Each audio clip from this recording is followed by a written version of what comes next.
Good evening, good evening. Hello, everybody. Welcome back to another Pro Wrestling Talk video brought to you by Blitzball Champ Gaming here on the U to the Tube. My name is Blitzball Champ Jason Ingram. Okay. WWE SummerSlam 2023 is officially in the books, so it's review time. So I wanted to come on here and give my review of SummerSlam 2023, which ended up having the second largest crowd for a SummerSlam show in history, which apparently reported an attendance of 59,194. The largest so far was SummerSlam 1992. So, second largest. Not bad. Not bad at all. But before we jump into the matches, here's a quick word on the sponsor, Game Beauty. As you continue to watch and enjoy Blitzball Champ gaming content here on the U to the Tube, be sure you take a moment to check out the link to the description for Game Beauty. Game Beauty offers a variety of video game themed makeup and cosmetic products. They offer items such as eyeshadow palettes,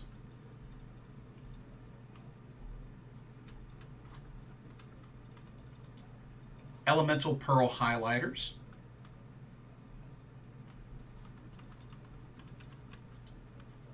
eyeshadow brushes,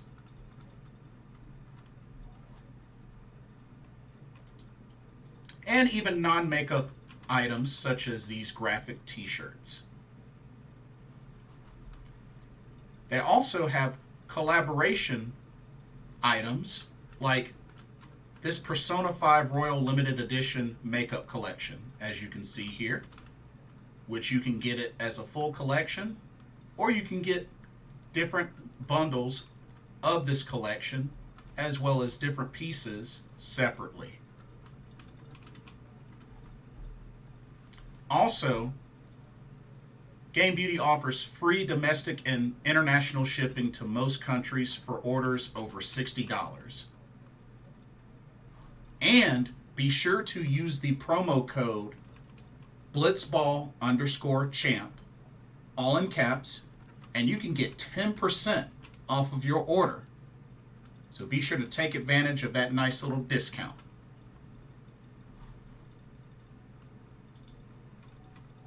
And now, back to our regularly scheduled video. Enjoy. Alright, so this year's SummerSlam took place at Ford Field in Detroit, Michigan, and this was Saturday, August 5th. So, pretty big stadium. But we had, we had a total of 8 matches. Had 8 matches total, and we had 4 championships on the line. So 8 matches, 4 championships. But anyway, let's go ahead and get started with our first match. One second, let me get the graphics ready. Okay, here we go. First match. All right, SummerSlam 2023 started off with the singles match between Logan Paul and Ricochet. Of course, these two have been going at it back and forth for a while now, which led to this match.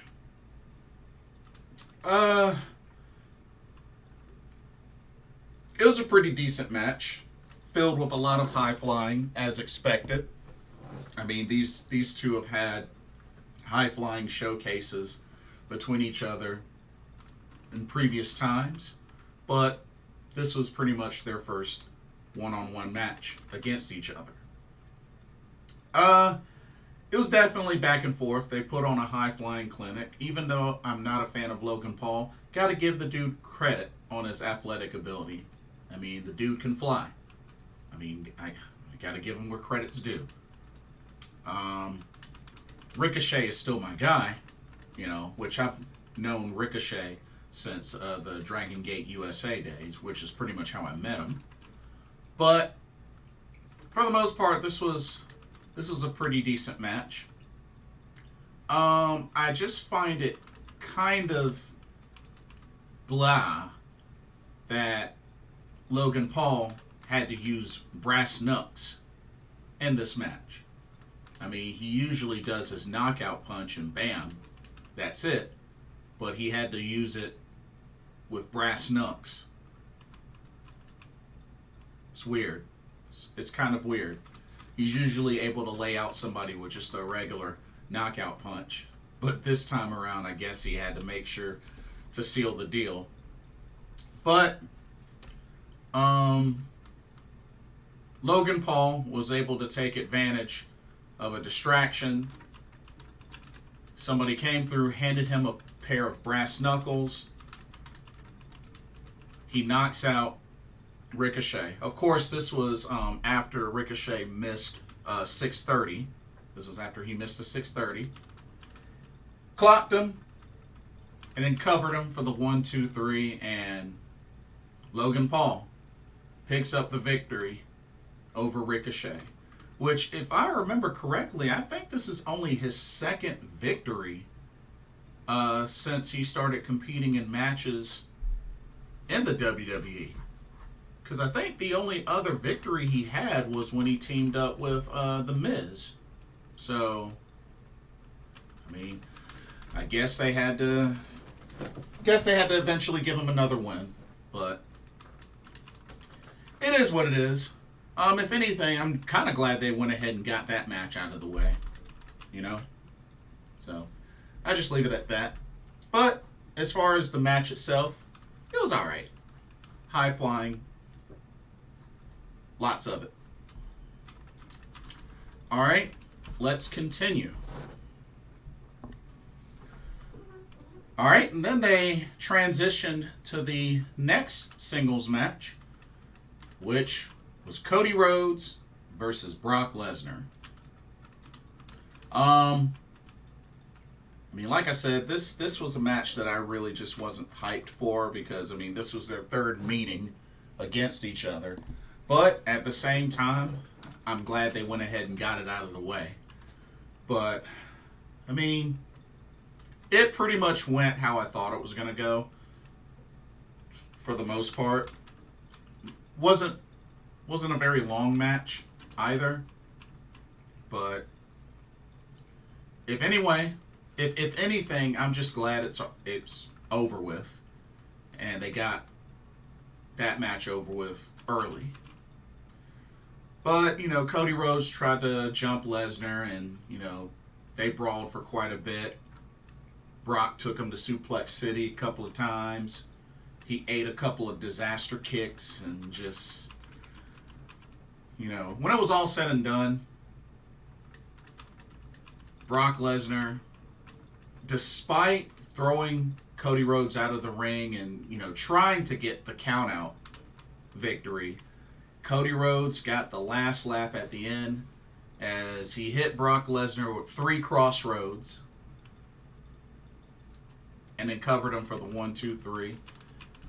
And Cody Rhodes wins the series 2-1 with this big victory at SummerSlam. And then, quite a surprise, as Brock Lesnar shows a big sign of respect, offers the handshake. They shake hands and then they hug. Brock raises Cody's hand, you know, gives him another handshake, and then he bounces. So, I guess that's it. And then Cody had a smile afterwards, but wow. Ultimate sign of respect from Brock Lesnar, despite all the turmoil he's caused. And despite losing the series, he shows respect to Cody. So, hey, that's pretty cool. You know, that's pretty cool. But, yeah, that's really all I have to say about that match. You know, that's really all I have to say. Okay, let's keep it going. Next up, we have the SummerSlam Slim Jim Battle Royale, which is kind of interesting that they had this as the third match. It was very, very interesting. You know, I would have thought this would have ended up being a pre-show match, but everything was on the main card. So, you know what? I got to give WWE credit. Everything was on the main card. You know, I can appreciate that. Okay. What I'm going to do is, you know, I'm going to make this one quick. I'm going to go through the order of eliminations. It was a 20-man battle royal. So 20 men. But let me go ahead and go through the eliminations. So, unfortunately, Apollo Crews was the first one to get eliminated. Then J.D. McDonough got eliminated. Then Rick Boogs, which a lot of these eliminations were from Omos. You know, Omos was in the match. But anyway, so Apollo Crews, J.D. McDonough, Rick Boogs. Then Otis got eliminated. Then Giovanni Vinci. Then Ivar. Then Eric, both from the Viking Raiders. Then Shinsuke Nakamura. Then Tommaso Ciampa. Then Ridge Holland. Cameron Grimes. Austin Theory.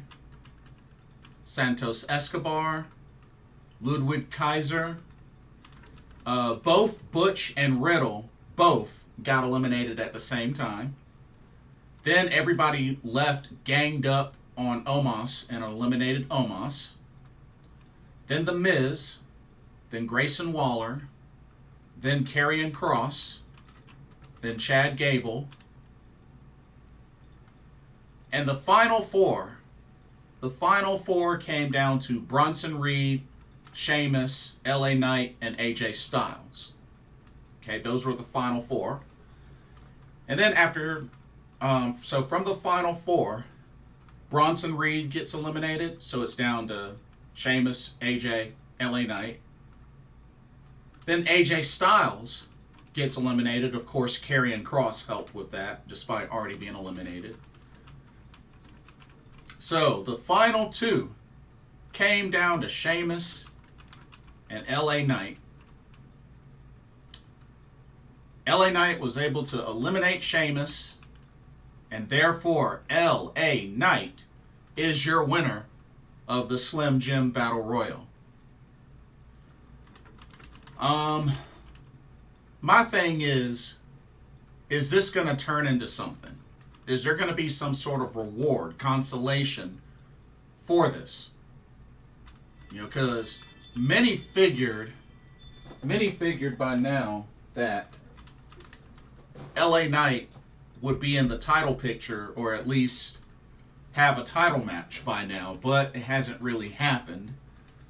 So with him winning this Battle Royal, I mean, typically these type of matches on these, you know, pay-per-views or these premium live events don't really account for anything. So we have to see, you know, if this leads to LA Knight getting something. But we'll see. But LA Knight is your winner. He's become quite a fan favorite. So hopefully that leads to something. But we'll see. Okay. Next up, we had the MMA rules match. Ronda Rousey versus Shayna Baszler. The baddest woman on the planet versus the Queen of Spades. Okay. Couple of things I'll say. Number one, I liked how this, you know, they were trying to do something different. especially with these two, being MMA fighters, have a heavy MMA background. So I like that, this was kind of an idea, something different. But at the same time, this really didn't feel like a complete MMA rules match. Therefore, it wasn't very believable. And I feel like that really hurt this match. I like the idea, but it didn't look believable. Like, for example, usually MMA matches have rounds. This match had no rounds. Typically the fighters are barefoot. Neither were barefoot.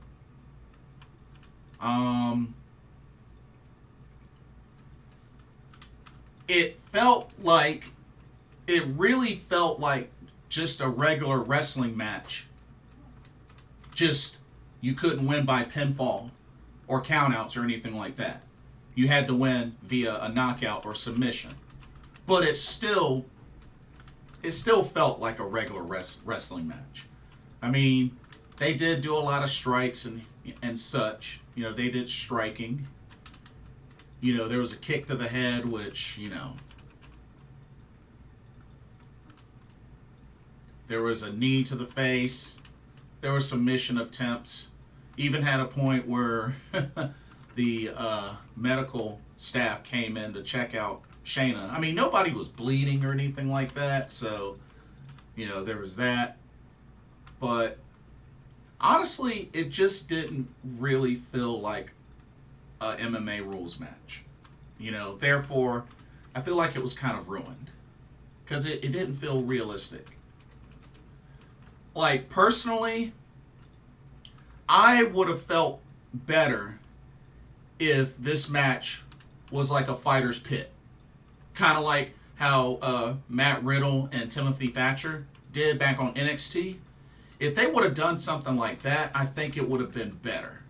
I think they could have done a lot more. Because, the match wasn't that long either. But I really feel like that would have been the better idea. Because I feel like if you're going to do an MMA rules match, I feel like you should do it legit. And my thing is, I understand this is WWE and whatnot, but they already have the partnership, the merge with UFC. So honestly, I felt like it would have been perfect if they had did it correctly, being that they have that merger with UFC, but yeah. But when it was all said and done, Shayna Baszler submits Ronda Rousey with the Kirifuda clutch. She walks away with the victory. So I guess that rivalry is settled, perhaps. But overall, the match, pretty underwhelming. Pretty underwhelming. So, okay. Next up.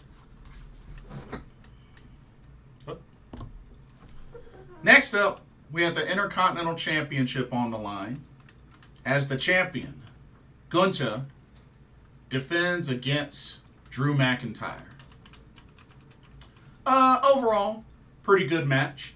I like both these guys. It was definitely back and forth. Really could have gone either way. But to be honest with you, I'm actually happy with the ending. I felt like it made a lot of sense. But Gunther was able to put away Drew McIntyre with a power bomb. He gave him a lariat, he gave him a splash, diving splash, then a lariat, then a power bomb, and covered him for the 1-2-3. But I felt like this was the right call, because I really want to see Gunther surpass Honky Tonk Man's Intercontinental Championship reign, which I believe all Gunther has to do is make it through the end of this month, and I think he has the record. I think he just has to make it through the end of August, and he should have the record. So I hope he gets it. I really do hope he gets it.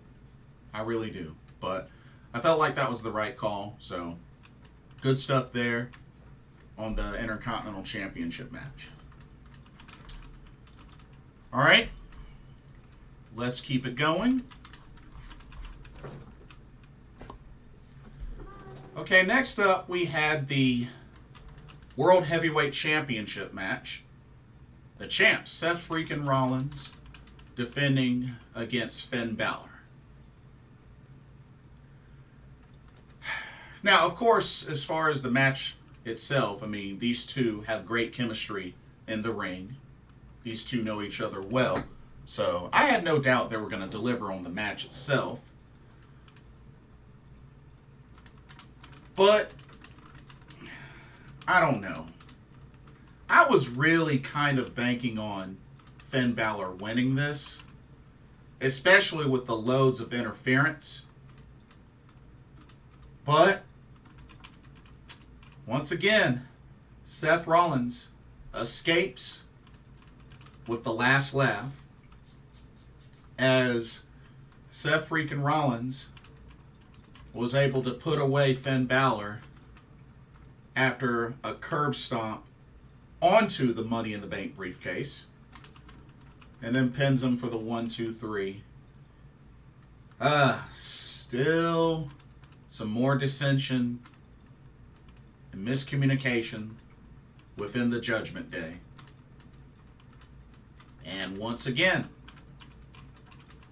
despite the build-up, despite seemingly thinking Finn Balor was going to have this one in the bag, disappointed once again, Seth Rollins gets away. So it'll be very interesting to see what happens with the Judgment Day, being that things didn't go as planned. So that's all I can really say. But the match was pretty good, though. The match was definitely pretty good. Okay. Next match. Warning. Incoming rant. Incoming big rant for this match. I'm just letting y'all know. I'm preparing y'all. Don't be shocked. Alright, just breathe, Jason. Breathe. Take a deep breath.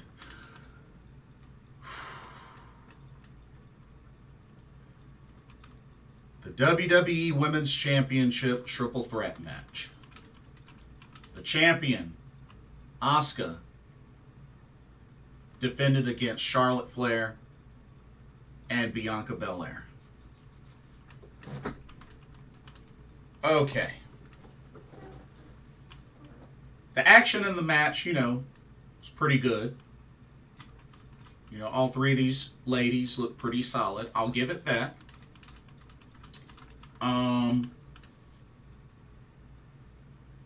There was a moment where it looked like Bianca went over the top rope, landed on the steel steps, looks like, may have injured her knee or whatnot. And then the last bit was mainly Asuka and Charlotte going at it. This match had a lot of craziness. Really had a lot of craziness. But all three definitely were very involved. So, moment, Charlotte had Asuka in the figure 8. Bianca Belair was able to make her way back to the ring, ignoring the doctors and whatnot. Hits a 450 splash on Charlotte. Makes the cover, Charlotte kicks out. And then it eventually got to a point where Charlotte locked in the figure 8 on Bianca. And then Asuka came in, spewed the blue mist in Charlotte's face, pretty much getting rid of her.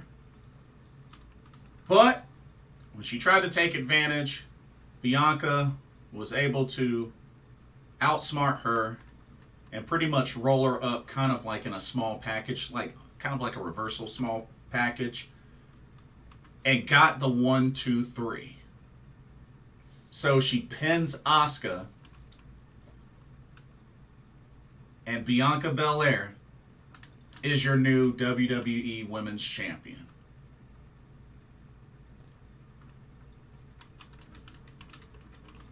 And then cue Skye's music as she makes her way down to the ring, of course accompanied by Bayley. She pretty much cleans house with her Money in the Bank briefcase. And as soon as she does that and Bianca Belair is down in the ring, she submits the briefcase to the ref to cash in. The bell rings, so it is an official cash-in. But Io is already perched up on the top turnbuckle, hits the over the moonsault on Bianca, pins her for the 1, 2, 3, and just like that, another successful cheap cash-in as Skye is now your new WWE Women's Champion.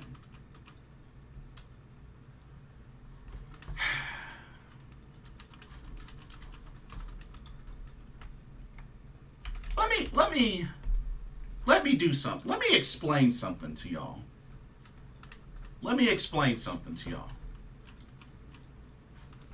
I want y'all to listen to something about Skye. Io Shirai. Listen to this. Came from Stardom. 6-time Artist of Stardom champion. 1-time Goddess of Stardom champion. 1-time High Speed champion. 1-time SWA World champion. 2-time Wonder of Stardom champion. 2-time World of Stardom champion.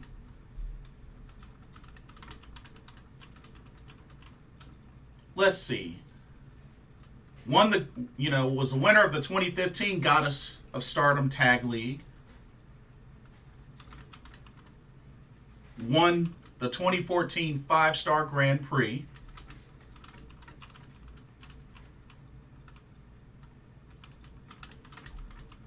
And is the first ever Grand Slam champion in Stardom history. The first to do it.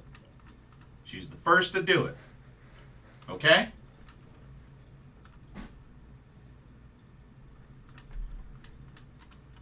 She has been a 3-time tag team champion in the WWE. 1 for NXT, 2 for main roster. 1-time NXT Women's Champion. Future star of NXT in 2018. Overall competitor and female competitor of the year in 2020. Won the Dusty Tag Classic in 2022 with Kaylee Ray.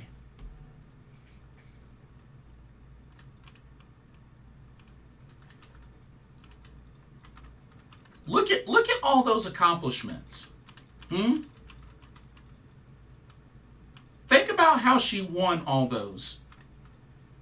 Think about it. And then look at how she just won the WWE Women's Championship. We're talking about the same Io Skye that did all of those other accomplishments, and they reduce her to a cheap Money in the Bank cash-in where at least 90% or more of the Money in the Bank winners do the exact same type of cash-in to this day. We are talking about one of the best wrestlers in the world reduced to a cheap cash-in just to put a main roster title on her. And y'all are seriously okay with that. Y'all are seriously okay with that. I'm talking to the Io Shirai fans as well. Y'all are seriously okay with that?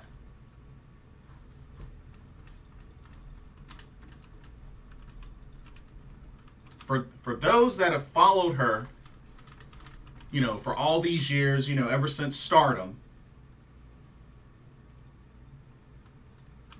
and know what she's like, know what she's capable of doing,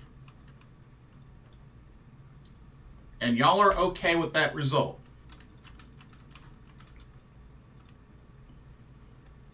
If you are, I really think it's ridiculous.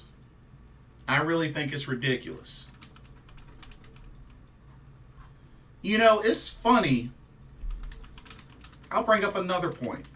You know, it's funny how so many people out there, I'll use Hikaru Shida and Drew McIntyre as examples. You got so many people, or heck, Asuka is another example. You got so many people out there that'll look at these, you know, people who won championships during the pandemic, not in front of a crowd. You know, it's so funny that a lot of these folks, you know, want so badly to see these wrestlers win the championship, you know, win matches to win championships back in front of a crowd, you know, making it sound like when they did it during the pandemic that it just flat out didn't count, which is ridiculous.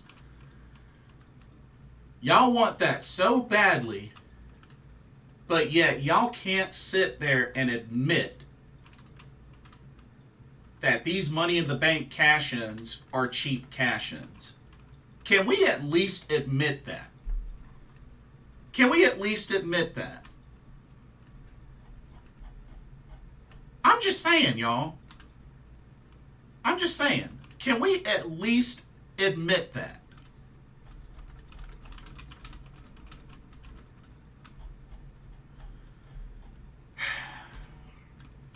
This is Io Shirai we're talking about.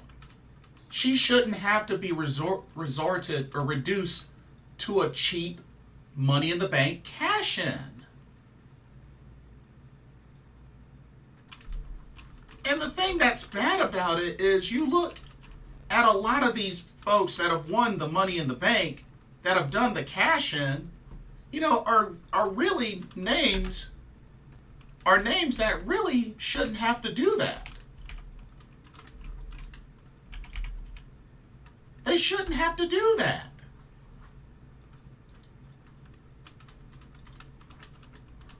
You know, like, you know, Randy Orton, Daniel Bryan, Brock Lesnar, Big E. Like, there's so many credible wrestlers that are very capable of winning matches to get championships. But yet you reduce them to cheap cash-ins, and it makes them look weak. Io had to do the cheap cash-in, even with Bayley at her side, in order to win this title, and it makes her look weak. And I'm not saying just her, anybody in the past that have done this. Not to mention, it even affects some of their championship runs. Look what it did to Big E. Look what it did to Liv Morgan. Look what it did to what you call it? Nikki ASH.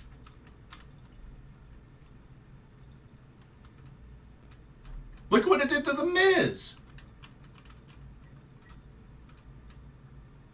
it's just, I don't see how so many people out there are cool with the Money in the Bank concept.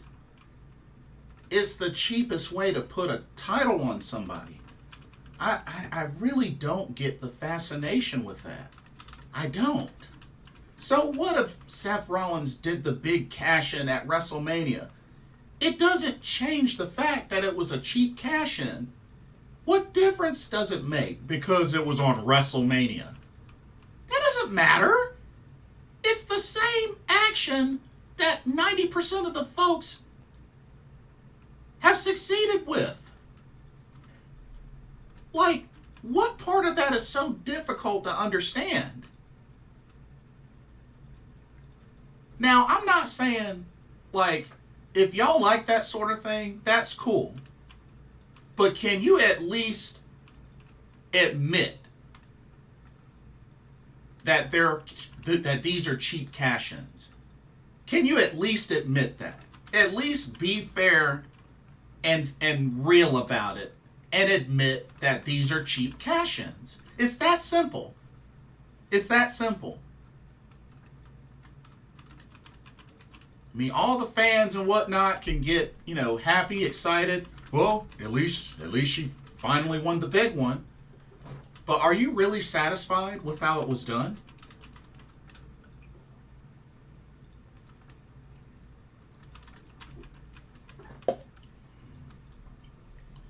Are you really satisfied with how it was done? Answer me that. But like I said, this is why I will never like the Money in the Bank. I never have. And unless they, like I said, the only chance that they had is if they made the concept similar to how the G1 Climax briefcase is done, then I would be more understanding of it. But it's not. And it's like I said. And even with the women, the still same cheap cash-ins that have happened since the first one in Carmella, everybody has done the exact same thing. Either after a match or after an ambush. There's nothing unique about Money in the Bank. There's nothing unique. How is it unique when 90% do the exact same thing? How? How?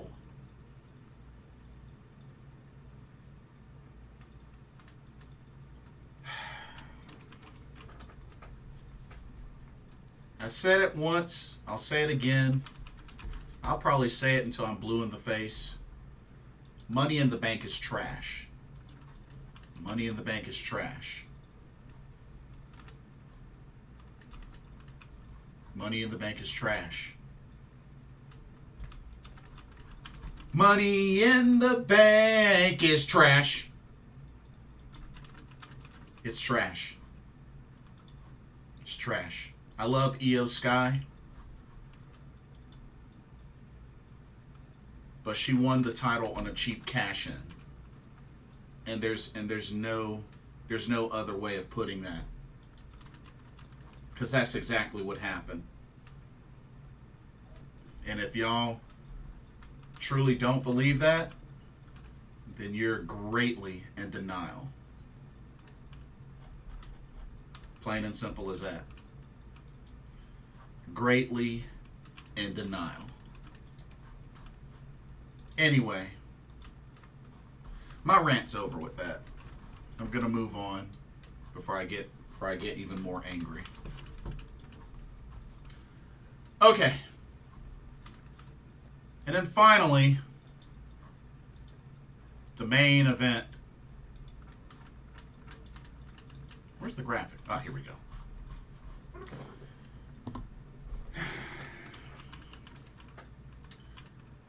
We had the tribal combat match with both the undisputed WWE Universal Championship on the line and the title of Tribal Chief on the line. As the champion and Tribal Chief, Roman Reigns defends against main event Jey Uso. Now, of course, to start off with, Roman Reigns took his lay off, that tribal lay, I think that's what you call it, and he looked in Jey's face and said, "If you beat me, I will legit give you the title and put the lay on you and declare you Tribal Chief." That's what he said. Okay. Then they had the match, which the match, you know, the way the match was going was pretty much like, was pretty much going like I was expecting. But I figured it was only a matter of time before interference would happen. And of course, you know, Paul Heyman, Solo Sikoa, you know, definitely on the side of Roman Reigns. We saw tables, we saw chairs, you know, we saw a lot being used. But here's the interesting thing about it. I want to read something. So according to the WWE, tribal combat is where anything goes, but no one can interfere until Jey and Roman's match is over. No disqualification, no count out. The only way to win is by pinfall or submission.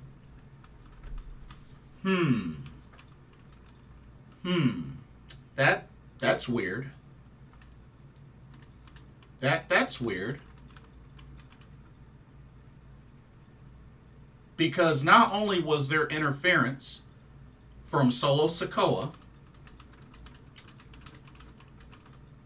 but at the end of the day, the end all be all, as Jey Uso hit another Uso splash on Roman for the cover, all of a sudden, Jimmy Uso pulls his brother out of the ring, reveals himself, and super kicks his head off and tosses him back in the ring.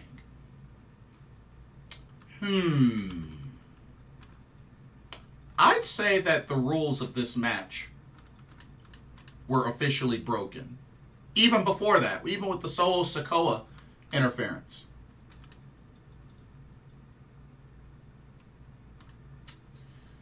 Bad form, WWE. Bad form. Bad form.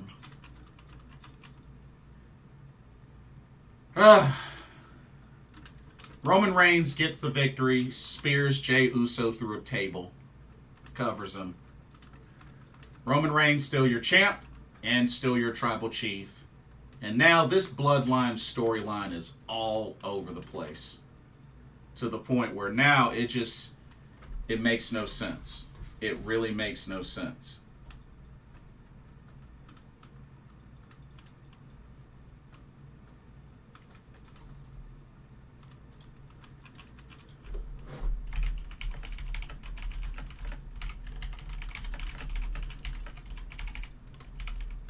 So,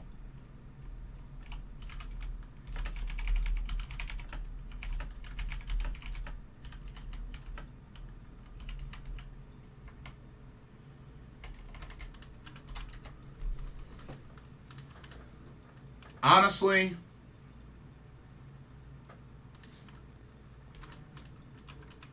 there's no telling. There's no telling how this is going to end. I mean, Solo stood by Roman, and he's the younger brother of the Usos. Jimmy turned on Roman, then Jay turned on Roman, and it seemed like everything was cool. And then Jimmy got beat down, you know, got hurt. He comes back. Now he turns on Jay. Honestly, this is just all over the place.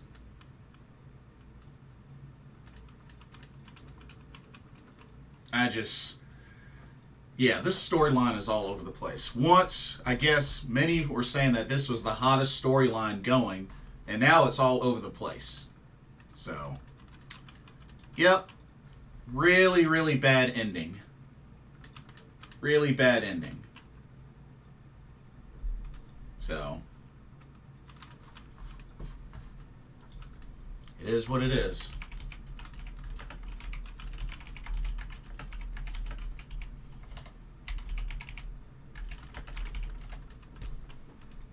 But anyway, SummerSlam, I mean, there's one title change. Well, technically two title changes with Bianca and then Io. But SummerSlam was kind of meh. I mean, there were some decent matches, but just, I mean, I don't know. It was just kind of meh. Not to mention the main event and the women's triple threat really left a bad taste in my mouth. So that's all I can really say. But anyway, that'll do it for this video. Don't forget to check out the link to Game Beauty. And let me know what y'all's thoughts were about this year's SummerSlam in Detroit.